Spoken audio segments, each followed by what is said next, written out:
Here to talk today about the Open Records or Public Access Project. How did that come about?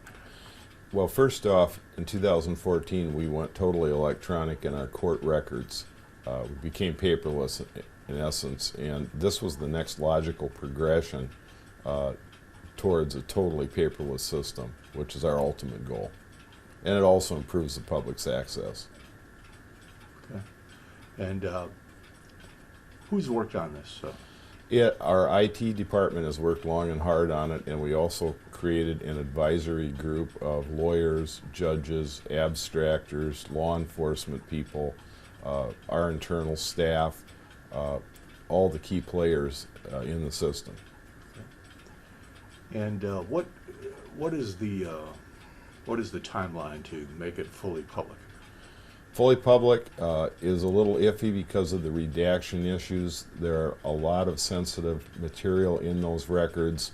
At one time, the court actually indexed by people's social security numbers. There's also bank records and income tax documents in there. All those things need to be redacted before we can make the documents available to the public.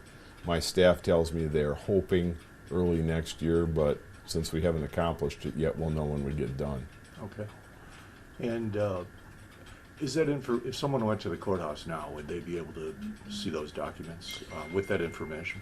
In part, they could view them on a monitor in front of the clerk if they had the file number. If they don't have, we will assist you through the clerk in locating that case only.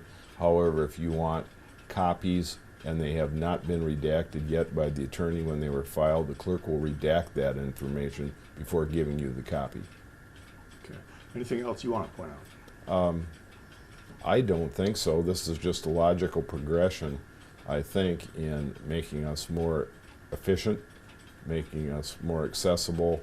It saves a lot of people trips to the courthouse, but we're still trying to protect people's privacy.